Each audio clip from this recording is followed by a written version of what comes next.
Esta semana, Pedro Mexia confessa-se invejoso de Angola. João Miguel Tavares declara-se descontrolado, como o déficit, e Ricardo Araújo Pereira sente-se um conta-quilómetros. Está reunido o Governo Sombra.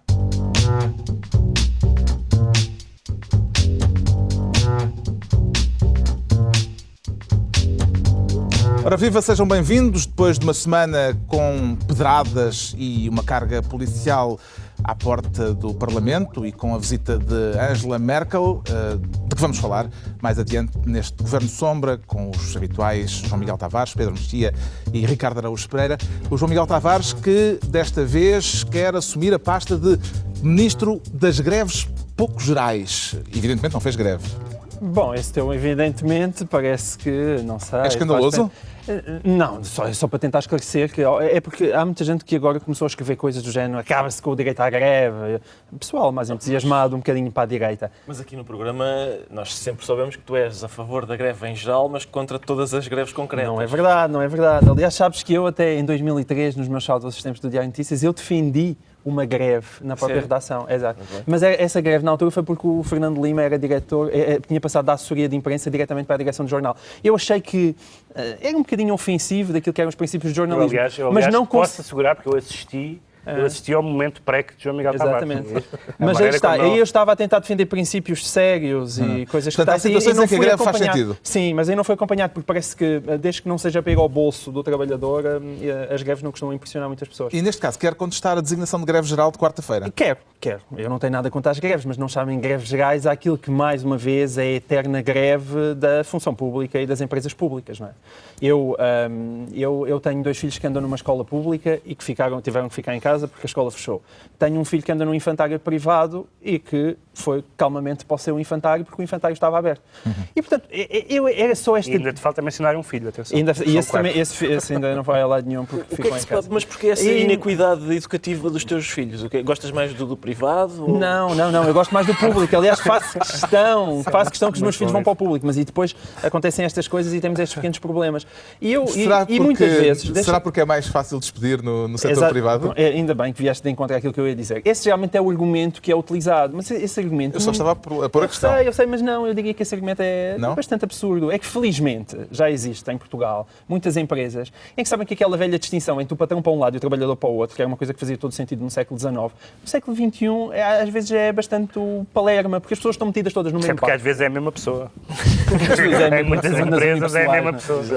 E porque as pessoas, quando têm um patrão do qual lhe conhecem a cara e que sabem aquilo que ele está a fazer e que sabem, basicamente, que estamos todos a trabalhar para o mesmo, as pessoas não fazem greve, não é? E eu realmente fui a lojas, fui a restaurantes, fui a bancos, fui a todo lado. A única coisa que não fui de transportes públicos. Esta greve foi geral, Pedro Mexia? Bem, é uma coisa que é verdade, foi tão geral como têm sido as greves gerais, de facto. Há setores como, sobretudo, o comércio, que parece classicamente arredado das greves gerais e, portanto, nesse sentido foi... Não é comércio, é tudo o que é privado, tirando algumas fábricas controladas pela CGTPL e alguns na região de Setúbal. Tudo o resto está aberto, portanto, ninguém faz greve. Foi tão geral quanto têm sido as greves gerais em Portugal. Aliás, os próprios sindicatos e as centrais sindicais têm a noção de que nesse setor é mais complicado, por razões boas ou más, mas esta não se distinguiu das anteriores. Sentiu os efeitos da greve, Ricardo? O principal efeito da greve é esta picuinhice democrática de João Miguel Tavares. Como assim? Foi greve, mas não foi bem geral. Eu ponho em causa o ter sido geral. Nunca é greve geral. Certo, mas foi uma greve. Foi uma greve justificada. Foi uma greve de propostas, como diz a CGTP. O próprio Bagão Félix, que é uma pessoa, insuspeita, disse que as propostas da CGTP estavam contidas num documento bem pensado, minucioso, com propostas interessantes e que mereciam merecia que os dirigentes, os decisores políticos fossem confrontados com elas. Mas de que é que a gente fala? Será que foi greve mesmo? Será que não há pessoas que, mesmo algumas, para já, este é sempre assim, há algumas pessoas que fizeram greve, sim, mas foi porque os transportes não funcionaram. O inverso nunca é verdadeiro. Não há ninguém que, não tendo feito greve, não valha, não conte para o número dos que não fizeram greve. Não há ninguém de quem se possa dizer, sim, não fez greve, mas aprecia-lhe, mas não fez porque teve medo, ou porque não pode, ou por outra razão qualquer. Cavaco? Olha, Cavaco não fez greve, isso eu gostava de salientar. Isso logo aí não foi greve geral, porque Cavaco Silva trabalhou. Ele fez questão de... E fez uma declaração ao país. Atenção, ele disse, eu trabalhei, portanto, e a descrição do dia de trabalho dele foi: recebi o presidente da Colômbia e fiz o possível para fortalecer as relações entre os países. Eu espero que haja uma esfregona no Palácio de Belém para limpar o suor desta jornada de trabalho árdua. E como é que viu as pedradas à porta do Parlamento, João Miguel Tavares? Eu vi com muita pena daqueles trabalhadores que são os polícias. O trabalhador de polícia... Este pequeno twist foi bonito. Aquele trabalhador polícia que esteve ali a ser oprimido durante 2 horas pelo próprio patrão, ou seja, havia um patrão que era o chefe das polícias que certamente estava ali a oprimir aqueles trabalhadores que tiveram a levar calhoada durante 2 horas. Eu não percebo porque é que não protestam contra as condições de trabalho da polícia de choque nas escadas do Parlamento, porque foi das coisas mais violentas a que eu assisti. Estava à espera que Arménio Carlos tivesse uma palavra de reconforto para aqueles pobres trabalhadores que andaram a levar calhoadas durante 2 horas, mas não escutei nada. E depois, a partir daí, há coisas que eu lamento. Lamento que não haja melhores megafones da parte da polícia, porque aparentemente houve imensa gente que não ouviu o aviso de que ia haver uma carga, e lamento isso. Lamento que a polícia não tenha reagido mais cedo, por 2 horas a levar calhoada, parece-me um absurdo, mas e depois, ao mesmo tempo, não tivesse parado antes, em vez de ir a correr atrás do pessoal todo até ao Cais de Sodré. Não é? Ou seja, agiam mais cedo e corriam menos, parece-me um bom princípio. Agora, eu acho importante as pessoas que estão do lado de quem está a mandar calhaus perceberem que é exatamente isso, ou seja, eles estão do lado, quando uma coisa se extrema daquela maneira, há os tipos que estão a levar com os calhaus e há o pessoal que está a mandar calhaus e, portanto, é preciso escolher em que lado é que se está. E ao fim daquele tempo todo, 2 horas, quem tivesse juízo devia sair dali embora, porque evidentemente quando há uma carga policial, é por isso que se chama carga policial e não, sei lá, cuidadosa penetração, as pessoas eles levam tudo à frente. Há outra razão para não se chamar assim. Há outra razão. Eles levam tudo à frente. É evidente, quer dizer, quem está... É por isso que é uma carga policial. O Ministro da Administração Interna falou de meia dúzia de profissionais da desordem, acho que foi esta a expressão. Sendo meia dúzia, será que havia hipótese de fazer de outra maneira e de tratar a questão de uma forma menos abrangente para pôr a coisa... Isso é uma boa questão. Em termos... Isso é uma boa questão, até porque, de facto, toda a gente disse que eram meia dúzia. Mas não eram meia dúzia. E é injusto... Há vídeos, claramente, sobre isso. Ainda eram umas boas dezenas, diria eu. Sim, quando se diz meia dúzia... Enfim. Exato. Isto é picuinhice democrática, não sei se já tinha dito. É contagem, é a habitual contagem dos dias de guerra. Vamos lá ver. Já é injusto dizer que Arménio Carlos e a CGTP não disseram nada. Na verdade, disseram. Disseram que condenaram aquela cena de apedrejamento.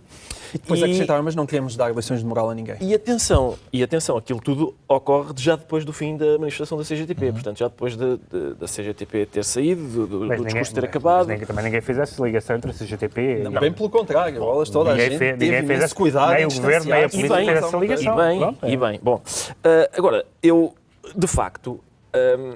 aquilo é uma vergonha para toda a gente, aquilo são idiotas, os energúmenos que estão ali a tirar pedras durante 1 hora, durante 2 horas são idiotas. De que claque é que seriam? Não, acho que são de várias classes, ainda por cima. É possível que sejam. E unem-se para aquele efeito? Acho que sim. Foi as rivalidades. Há uma coisa na qual todos concordam, é que a violência é de facto uma coisa muito gira. Agora, depois, aquilo que se seguiu, o Henrique Monteiro escreveu um texto no Expresso que dizia: o senhor, desculpe, estava a apedrejar, que é um título engraçado, que significa, no fundo, que o polícia de choque, quando está a descer a escadaria, não está com a preocupação de distinguir entre a pessoa que estava a apedrejar e a pessoa que não estava. Isso tem graça. Quer dizer, o texto também se podia chamar: peço desculpa, eu não percebi que o senhor não era um dos jovens que estava a apedrejar, senhor de meia-idade que mal se consegue locomover. Porque também eu vi nas imagens da televisão alguns senhores grisalhos a levar umas bastonadas fortes. Pensava que era porque o Henrique Monteiro também lá tinha estado. Não, o Henrique Monteiro não esteve lá. Eu não lhe chamaria senhor grisalho com dificuldade em locomover-se. Talvez só senhor grisalho. Sabes que uma das pessoas que foi detida é um senhor jardineiro de 64 anos que afirmou orgulhosamente: sim, estive ali a apedrejar. Eu acho que era aquele senhor. As pessoas grisalhas. Calma, eu não percebo porque eu acho uma pessoa de terceira idade não tem força para eu vi com atenção as imagens e devo concedo isto. Havia, de facto, um senhor grisalho a apedrejar, que era um senhor que estava a apedrejar de forma ridícula a polícia. Se é para apedrejar, não façam assim.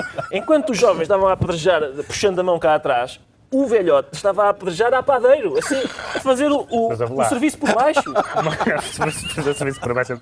Há uma das coisas que se perde com a idade, é a capacidade de apedrejar. Pois é. Vai-se o ouvido, vai-se a locomoção e a capacidade de apedrejar. Houve contenção ao excesso por parte da polícia, Pedro Mexia. Espera aí, falta falar ainda em factos subsequentes a estes, que são o impedimento das pessoas de chamarem o advogado, de fazerem o telefonema, como a própria Ordem dos Advogados tem salientado.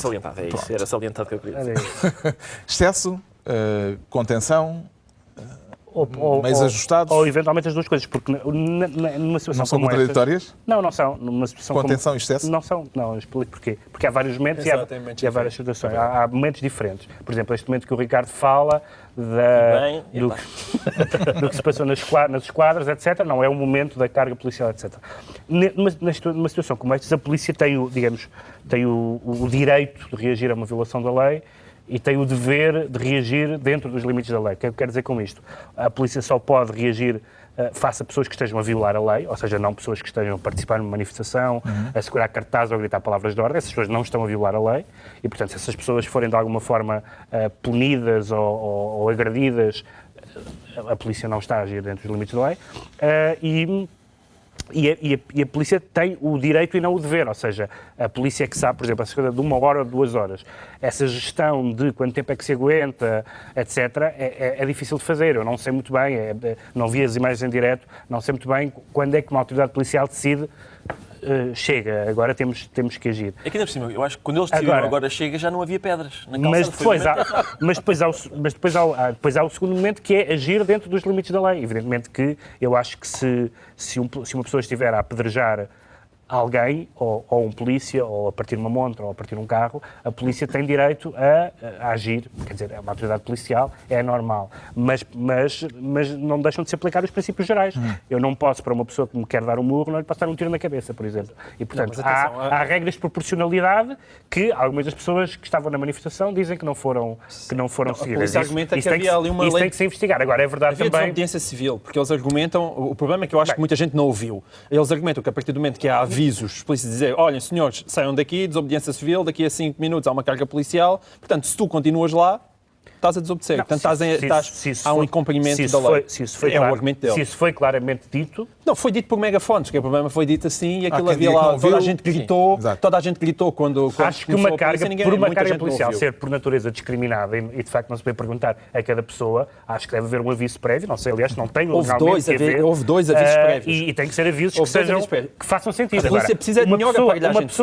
Uma pessoa que não esteve ligada a atirar pedras, ter apanhado com carga policial é absolutamente censurável. Uma pessoa que esteve a atirar pedras, que apanhou com carga policial, sujeitou-se a isso. Há quem diga que isto foi uma bênção para o Governo, porque em termos de popularidade os ganhos reverteram a favor do Governo.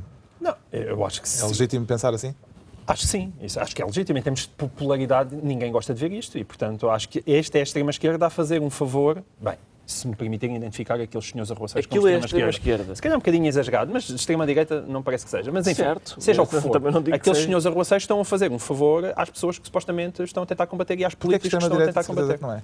Não, aparentemente, porque quando se coloca a máscarazinha do Guy Fawkes, como tinham aquelas pessoas, não costuma de ser a extrema-direita. Eles costumam utilizar outro tipo de design facial. Embora o facto de haver claques indica alguma prova. É que nesta matéria, muitas vezes, há mais proximidade do que aquilo que se põe. Realmente há gente que está ali claramente pela adrenalina e que se está a divertir a fazer aquilo porque gosta.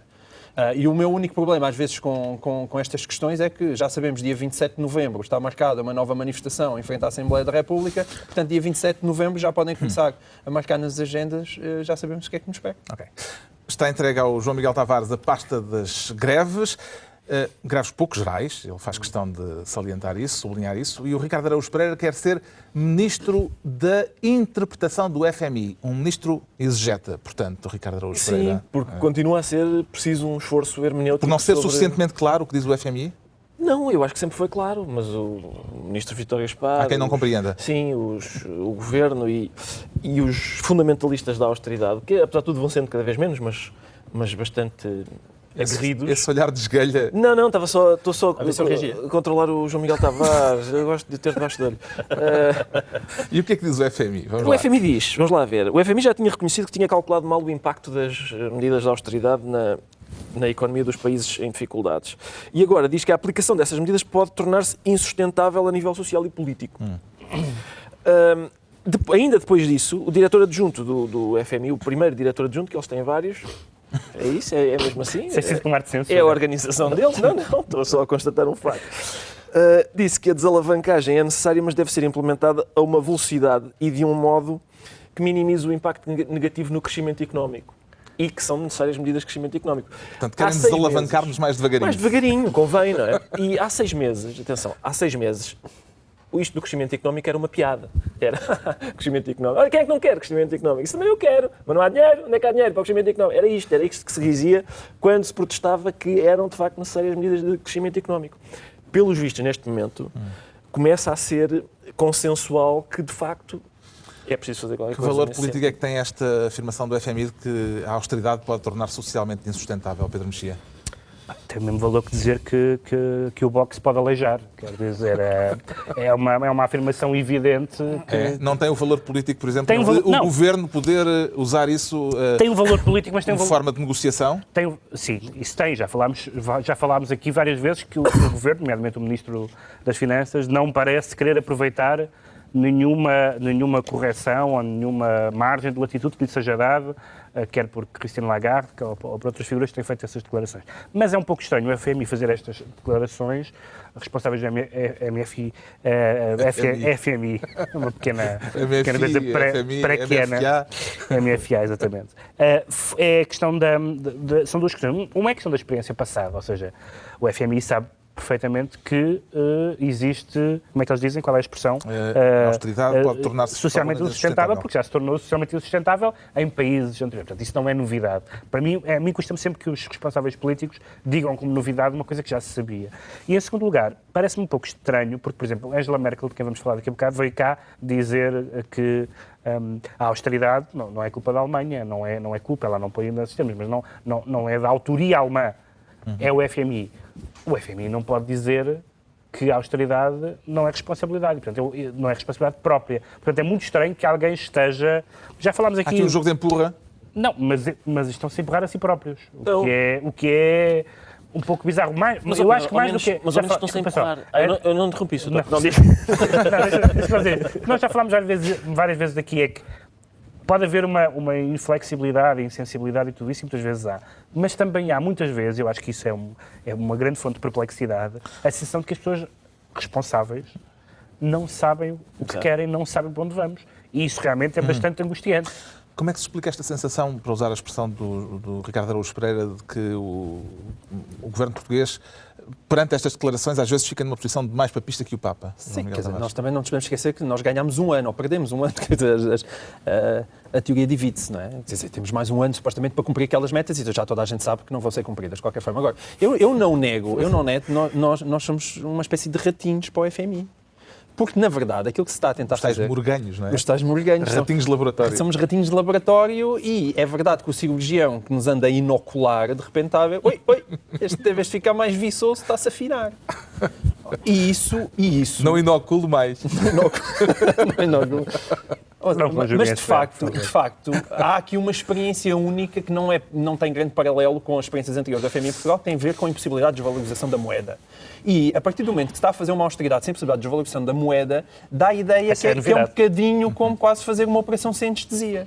Ou seja, no final, o doente até pode ficar melhor. Mas pelo caminho está a doer tanto, que... A palavra de ordem pode ser não nos inoculem. Que a palavra de ordem pode ser essa. Carlos quer muito lançar este tema. Isso há de pegar. O Ricardo Araújo Pereira é, então, desta vez, Ministro da Interpretação do FMI. E agora o Pedro Mexia quer ser Ministro acamarrado.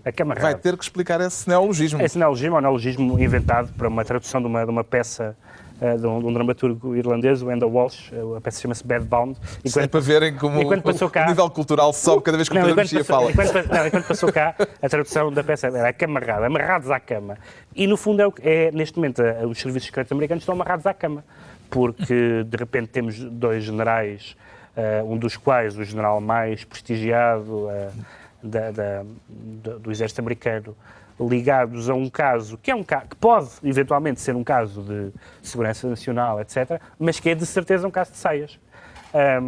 e que levanta tantas questões ao mesmo tempo, Sim. porque tradicionalmente a questão é que, evidentemente, a vida privada de um agente secreto ou de um responsável pelos agentes secretos não é como a vida privada de qualquer outra pessoa. São pessoas que têm acesso a informação confidencial e, portanto, é muito complicado. Podem ser vítimas de chantagem, Podem ser vítimas de chantagem, podem ter papéis roubados, computadores... Mas neste caso, até agora, não há nenhuma alegação de que isso se tenha passado. Não se sabe bem, porque, na verdade, o que acontece aqui é que isto é uma espécie de... Há aqui duas, para manter o nível teatral, há aqui duas gatas em telhado de zinco quente, que é a ex-amante do general e uma outra senhora que a denunciou, e depois elas, basicamente... Eram rivais uma da outra? Eram rivais uma da outra. É uma telenovela. Exatamente. Depois também há um senhor, que foi o senhor que denunciou esta situação, que era um agente do FBI e que tinha mandado fotografias em tronco nu a uma das senhoras. Essas das fotografias em tronco nu, já houve um senador ou Exatamente. Que também foi apanhado por mandar fotografias em tronco mas nu. Esse não era só tronco nu. Não, mas será que... Esse era o tronco todo. É a única... Era o tronco. Essa coisa do tronco nu pareceu-me sempre um bocadinho pobre. Pronto. E então... Para agentes da FBI, e há aqui várias coisas complicadas, porque queria somente falar em duas. Uma há muito tempo que os serviços de segurança americanos falam num Pearl Harbor informático, ou seja, neste momento os serviços de segurança, como está tudo na net, está tudo nos mails, a possibilidade de se ter acesso a mails e das pessoas não saberem bem como gerir o que é privado e o que é público, abre ali uma fonte de perigos inédita. A segunda é que não sabemos até que ponto há uma instrumentalização política disto, porque sabemos que o general Petraeus é um republicano com ambições presidenciais, sabemos que há uma audição parlamentar sobre o que aconteceu na Embaixada Americana na Líbia, que foi um momento baixo da política americana no mandato Obama e que não está muito bem esclarecido. E tudo isto, que é mais ou menos normal, é por um caso de câmbio. Eu ouço as pessoas dizerem, os americanos são tão puritanos. Ora, isto não tem nada a ver com puritanismo. Isto não é como o caso do Clinton, que fez umas coisas com uma senhora e um charuto na sala oval. Como dizia agora Vidal, a sala oval é centro de virtudes. Como quando as pessoas ficaram chocadas porque estavam a passar coisas na sala oval. Ele disse realmente nunca se passou nada imoral na sala oval até hoje. Aqui é uma coisa séria, não tem nada a ver com puritanismo e não tem nada a ver com cama, tem a ver com... Qual é a sua personagem preferida nesta soap opera, João Miguel Tavares? Paulo O'Gill, não é? O David O'John, não, como em todas as telenovelas, é o enredo que é maravilhoso. Mas eu só queria acrescentar aqui uma coisa ao que o Pedro diz, só para esclarecer isso, é que, segundo o Código da Justiça Militar americano, as relações extraconjugais são proibidas. Sim. E dão anos de prisão. Portanto, os generais não podem andar a dar facadinhas no matrimónio. A biografia que a amante do general Petraeus escreveu tem em inglês o título All In. All In. Quer arriscar uma tradução? Carlos, é melhor não. Eu receio não saber inglês suficiente para fazer uma tradução erudita do título da biografia do general Petraeus. Petraeus. Tens informações? Não. Tu querias sugerir tantas informações sobre nada, não. Mas eles tinham que avisar, e tinha essa piada, porque nos programas humorísticos americanos, eles tinham que avisar que aquilo não era uma piada. Porque cada vez que aparecia a capa do livro, isto não é uma piada, ele chama-se mesmo assim. All In. All in. Mas eu acho que é pedir demais a um homem que é agente secreto, é chefe dos agentes secretos, que não tenha casos extraconjugais. Quer dizer, a gente vê os filmes do 007 e 50% do trabalho é envolver-se com ótimas gajas. É um escândalo de estar a dizer ao homem que é isso. Aliás, alguns jornais foram um pouco cruéis porque publicaram a foto da esposa do general e da biógrafa. Parecendo com isso, do ponto de vista estético, parecendo com isso estar a legitimar. A senhora realmente, eu não queria usar a tua expressão, mas realmente a senhora é apreciável. Tem armas. A novela ainda não acabou, talvez ainda voltemos ao tema, porque ele está a dar muito que falar nos Estados Unidos e não só. O Pedro Mexia fica então ministro acamarrado. Daqui a pouco a visita relâmpago de Angela Merkel a Portugal e o vídeo do professor Marcelo, esse vídeo que nós havemos de replicar um dia destes aqui. Acho que podíamos fazer também nós o nosso próprio vídeo para concorrer com aquele. Acho é um sonho antigo. Eu pelo menos tenho lá umas folhas de papel de cartolina, há 4 concursos, eu posso escrever lá uns números. Agora, o Pedro Mexia sente-se invejoso. Invejoso de quê? De Angola, porque acho que nós estamos tão decepcionados com a nossa democracia e temos um exemplo em quem Reconhece então no editorial do Jornal de Angola, o Jornal de Angola, essa peça literária? O Jornal de Angola fez o editorial, convém situar porque é que apareceu este editorial. Este editorial surge na sequência do inquérito de crime a responsáveis angolanos, na sequência, nomeadamente, de denúncias feitas por Rafael Marques. Esse processo que é cruzado com o processo de difamação posto por outras personalidades angolanas ao próprio Rafael Marques, que publicou aquele livro chamado Diamantes de Sangue, em que falava de vários casos de violação dos direitos humanos na empresas diamantíferas. Envolvendo figuras de topo do sistema angolano, nomeadamente o vice-presidente. Exatamente. E o Jornal Oficial de Angola, o Jornal de Angola, que é a voz oficial, publicou editorial bastante musculado, dizendo que, basicamente, começando a citar Camões, dizer que os Lusíadas acaba com a palavra cobiça, inveja, com a palavra inveja, e falando na cobiça, portuguesa, dizer que nós diz várias coisas, eu só assinalei meia dúzia delas, chamava os portugueses beneficiários da guerra colonial, não sabia que alguém tinha sido beneficiado com a guerra colonial, defensores do apartheid, praticantes de banditismo, autores de palavreado criminoso e matilha de mafiosos que estrebucham na miséria moral. E eles dizem que Portugal está a ter um comportamento insultuoso. É muito bom, depois de escrever isto, dizer que Portugal está a ter um comportamento insultuoso. E alguns jornais disseram que, perante esta linguagem e perante estas acusações, os responsáveis portugueses preferiram não comentar. E eu acho que esse é o futuro. O futuro, claramente, é uma inversão histórica do Angola é nossa. Portugal é nosso. E qualquer dia não vai... Não, é nosso, dizem eles. Dirão os angolanos. E os pezinhos de lã com que a classe política fala destes assuntos... Ora, deixa-me só dizer isto. As questões respeitantes ao comportamento, nomeadamente... de acusações de cleptocracia envolvendo Angola, são casos que existem, conhecidos, o caso Angola Gate, que decorreu em França, etc. Não é propriamente uma novidade, não é propriamente uma razão para alguém rasgar as vestes e dizer que escândalo, como é que são capazes. Há muitos anos que tem havido muitas acusações, tem havido muitas investigações, e, portanto, Angola tem que saber reagir de uma forma diferente e nós temos que não ter este... Nós vamos falar da subserviência em relação à Alemanha, mas também há uma subserviência em relação à Angola, que eu lamento. Eu acho que devíamos fazer uma lista de países aos quais Portugal não está subserviente. Não devia estar a nenhum, não tem que estar a nenhum. Antevê a possibilidade de haver retaliações angolanas Deixa-me por causa deste... Deixa-me acrescentar, porque isto é importante. Porque Angola diz que nós somos muito ingratos para quem nos quer ajudar. Inclusive Angela Merkel. Diz o Jornal de Angola. É muito bom. Les beaux esprits. Não, a parte sobre Angela Merkel é verdade. Há lá uma frase no meio, quer dizer, também não tem que ser tudo mau.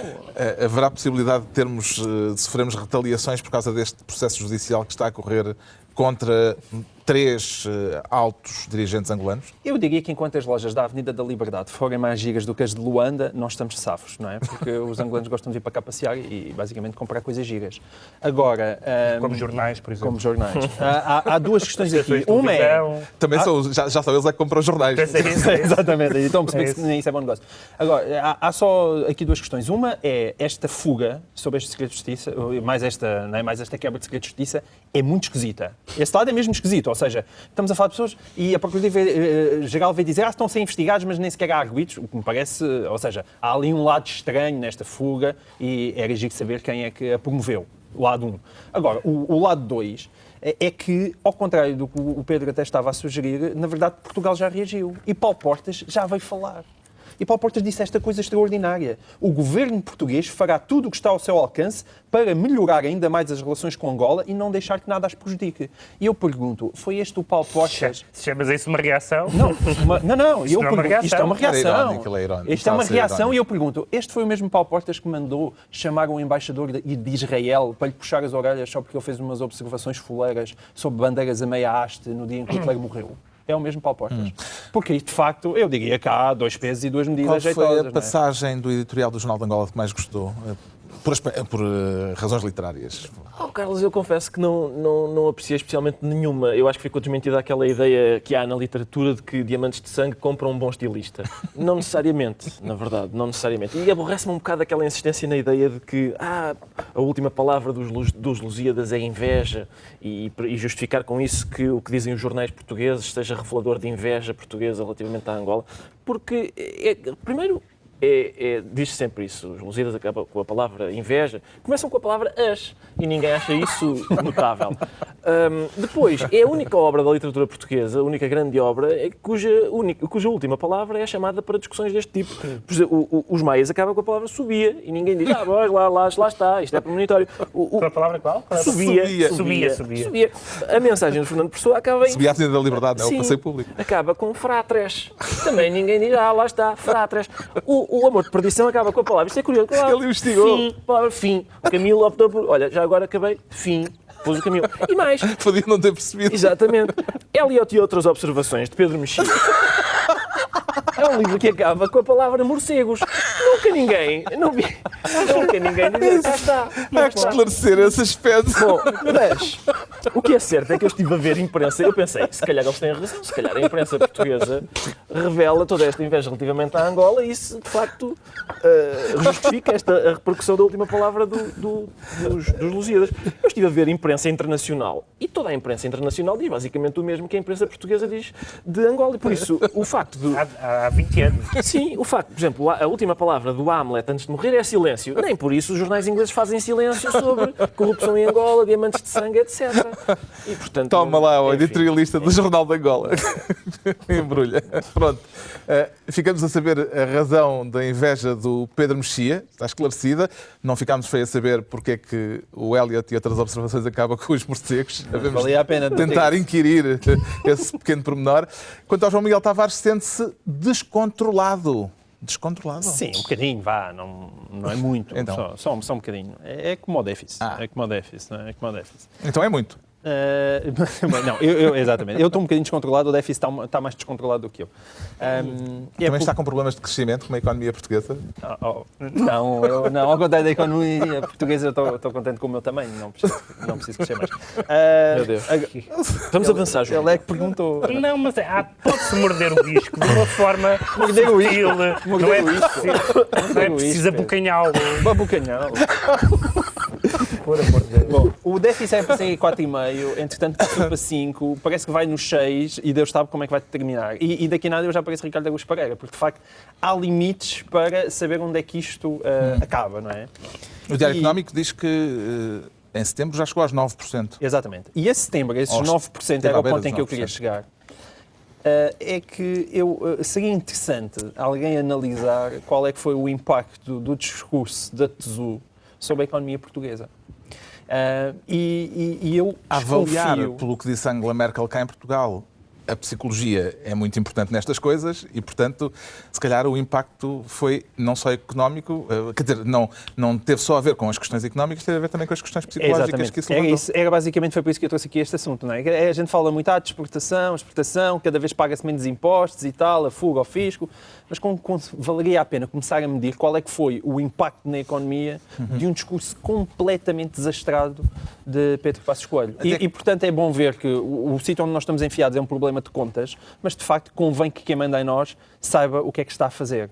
E aquilo é um desastre que está a atingir realmente em 1.000 milhões, não é? Em milhõezinhos que se contabilizam a economia portuguesa. Até quando é que há condições políticas para isto se manter com este nível de descontrolo em termos orçamentais, Pedro Mexia? Não, eu vou repetir aquilo que já disse, é que nós temos uma tradição de magos das finanças, não é? Desde Afonso Costa a Salazar. Mas o mago das finanças, para ser mago, tem que fazer magia, ou seja, tem que haver resultados. Não se pode dizer que se vai tirar o coelho da cartola, não sei que cartola nenhuma. Vítor Gaspar, entretanto, no Parlamento desvalorizou essa coisa das previsões. Que se vai fingir que se vai serrar a senhora ao meio e depois a senhora fica mesmo cortada aos bocados. Não é possível. Isso não é magia. E, portanto, eu estaria disposto, enquanto cidadão, a perceber o caminho deste governo e até as medidas de austeridade com resultados.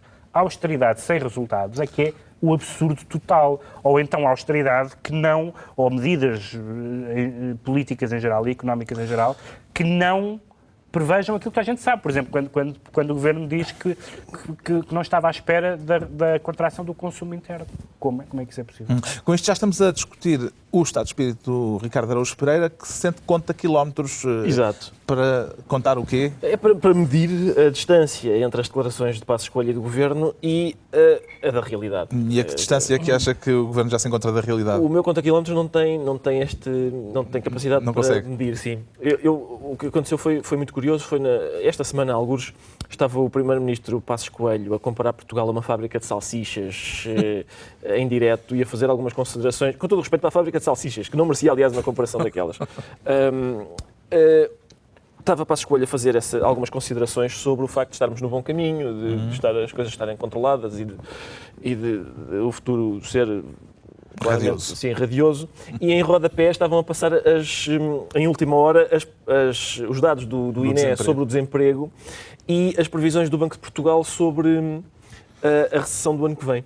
E era muito curioso o contraste entre as declarações e aquilo que ia passando no rodapé. Eu recordo que em 6 de janeiro deste ano, Passos Coelho disse que 2012 será um ano de viragem económica. E em 14 de agosto disse que 2013 será um ano de inversão. Portanto, viragem este ano, inversão no outro. Em 14 de novembro, ele disse que Portugal começará a crescer de forma sustentada a partir de 2014. Portanto, há viragem em 2012, inversão em 2013 e então crescimento em 2014. Segundo o INE, houve um agravamento da recessão no último trimestre e do desemprego, e o Banco de Portugal revê em baixa a recessão para o ano que vem, em vez de 1%, 1,6%. E, portanto, quer dizer... Não, estamos bem entregues. Sim, não parece que... Parece haver uma distância de facto bastante grande entre aquilo que Passos Coelho diz e aquilo que a realidade é. E, sobretudo, vai ser curioso constatar o que vai acontecer quando as pessoas receberem o seu salário de janeiro e perceberem... Quer dizer, e várias coisas que toda a gente já ouviu isso, não é? Toda a gente já sabe de empresas que estão a pedir empréstimos para pagar o IVA, toda a gente sabe que há estabelecimentos comerciais que, pelo menos aos clientes habituais, dizem: não vamos fazer isto da fatura, vou-lhe pagar de outra maneira. Tudo indica que o prazo de validade deste governo será o próximo IRS. Se o governo sobreviver... Há quem diga que menos que isso, porque o IRS é a meio do ano e será, eventualmente, quando saírem o primeiro trimestre, não é? Sim, mas no limite o IRS, porque é diferente falar de medidas no papel e senti-las... O limite do governo é o IRS, o limite do governo é Paulo Portas, no dia em que ele achar que deve bater com a porta. Entretanto, esta semana veio a Portugal Angela Merkel, a chancelerina. Vamos adotar a designação de António José Seguro. Saber se diz Angela ou Angela. Pois. Essa é logo uma. E depois a chanceler e a chancelerina. Se António José Seguro não consegue impor a designação de chancelerina... A impor coisas é limitada. Pois, há qualquer coisa que... Bem, o que é que mais lhe pareceu marcante na viagem de Angela Merkel a Portugal? A mim o que me fez impressão é quer aqueles que gostaram muito que ela cá tivesse vindo, quer aqueles que não gostaram nada, reagiram genuinamente como se fosse uma imperatriz romana a fazer uma visita às províncias distantes. E isso fez muita, muita impressão.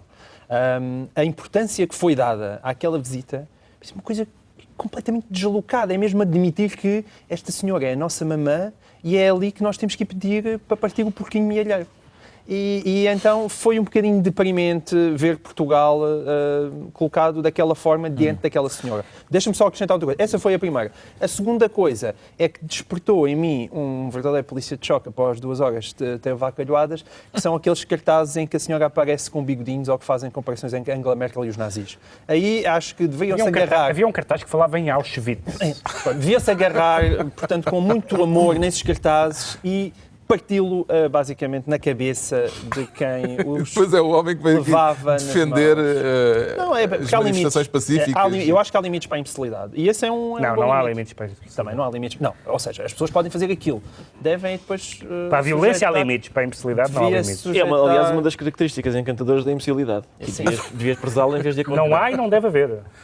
Não deve haver. Pronto, ok, não há limites para a imbecilidade, mas ainda assim podia-se partir os cartazes. Tu és fácil de convencer. São muito fáceis. A maneira como tu mudas de opinião. Não havendo limites para a imbecilidade, podia-se na mesma partir os cartazes na cabeça das pessoas que votavam ou não? Luís Filipe Menezes descreveu esta visita dizendo que Angela Merkel passou ao mundo um sinal que vale mais do que 1000 manifestações em Portugal. Percebeu essa importância da imagem, da mensagem que Angela Merkel passou ao mundo? O mundo não viu essa notícia. O mundo em geral. Mas em Gaia não. Nós é que estávamos a gravar para cima. Mas no mundo em geral, por oposição a Gaia. Gaia ou no Porto, onde é que ele está? Já se falou? Já atravessou a ponte? Acho que ainda está em Gaia. Está difícil. Não, mas há uma coisa importante que é, nós não sabemos exatamente a que título é que ela veio cá, como foi à Grécia, etc. E isso é importante porque não só ela veio encorajar o ajustamento, essa bela palavra, que está a ser feito pelo governo português, mas como veio dizer que não é a Alemanha que o está a determinar. Mas nós não percebemos bem, e aí entra uma questão que nós provavelmente voltaremos a falar, que é a questão europeia, que não é muito claro o papel dela, da ou seja, ela é chefe de um dos governos da União Europeia. Portanto, a que título, eu acho que quer as pessoas que receberam bem, quer as pessoas que receberam mal, estão-lhe a atribuir uma... É que há o poder formal e o poder de facto. Não, está bem, mas ouve lá, mas na União Europeia, ela não tem nenhum cargo na União Europeia. E essa questão de não se perceber, num momento como este de crise, que papel é que têm os países fortes, ou se há ou não uma igualdade, ou se há... Voltaremos a esta questão, mas eu acho que se lhe está a conceder um papel que ela não tem. Ricardo, Angela Merkel e o vídeo do professor Marcelo. Bom, a questão essencial. Finalmente. Ora bem, eu tenho pena que os alemães aparentemente não tenham visto o filme. Mas acho que ia passar numa televisão alemã. Sim, mas eu espero que sim. Devia haver um abaixo-assinado para impedir que passasse na televisão alemã. Não, eu acho que bem da eles imagem mereciam de ver o Portugal. filme porque 25 anos depois dos Modern Talking era de facto uma vingança subtil e interessante. E dos Scorpions. Exatamente. Houve aquela notícia... Um dos tipos dos Modern Talking é autor do hino da CDU. Mais me ajudas. Só para te dizer. É um bávaro. E depois, vamos lá ver, houve aquela notícia um bocado absurda que dizia que as autoridades alemãs impediram o visionamento do filme. Quer dizer, isso seria um exagero, até porque nós sabemos que o gosto dos alemães pelo audiovisual é muito laço. Portanto, aquilo é o único país do mundo em que David Hasselhoff é uma estrela. É uma estrela, não é? E, portanto, eles rejeitarem um vídeo... Como cantor. Sim, exatamente. Como cantor. Para os alemães rejeitarem um vídeo, ele tem que ser mesmo muito mau. Felizmente, Helena Araújo, que é amiga do Governo Sombra, e o Governo Sombra é amigo dela também, que nos fez uma excelente visita guiada quando o Governo Sombra se deslocou a Berlim, explicou que a praça onde eles queriam exibir o filme não só é absurdo exibir o filme lá. Pois estivemos lá, exatamente. É uma praça que ela diz, e bem, que é gelada em novembro, passam 2 ou 3 turistas que admirariam então a obra videográfica. Parece-me um sítio ideal para exibir. Exatamente. E que, como é evidente, não há... E o vídeo em si é maravilhoso. É muito bom, sim. Pronto. Eu quero citar o que o Ricardo costuma dizer. Eu aprecio vídeos caseiros, mas não deste tipo. Não, o vídeo em si quer dizer, tantos milhões que os alemães já ajudaram Portugal e a cinematografia ali parece ao nível da Etiópia. Mas dos finlandeses não estava mal. Não, dos finlandeses não. Mas embora tivesse Jean-Jacques Cousteau. Eu tenho dúvidas da capacidade de persuasão daquele vídeo. Eu não imagino um alemão a dizer o quê? Compraram-nos 2 submarinos? Então esqueçam isso da austeridade. Desculpem, não estávamos a ver mal. Está na altura dos decretos. O Pedro Mexia decreta que Hollande, o presidente francês, decida para onde aparta. Onde aparta? Neste caso, aparta a gravata.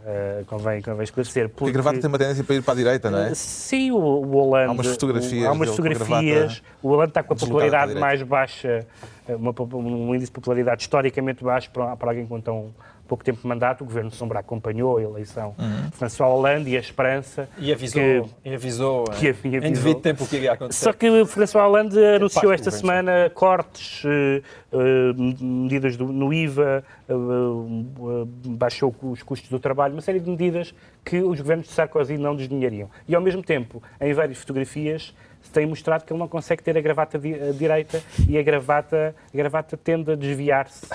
E parece que não é para a direita. E parece que não é só a gravata. O Ricardo Araújo Pereira decreta uma acusação para Duarte Lima. Sim, já agora, Carlos, se me permite, é um decreto duplo, que é uma coisa que me esqueci de dizer quando falámos de Angola. Eu queria celebrar o escroto de aço de Rafael Marques. Isso era uma coisa que eu gostava de fazer.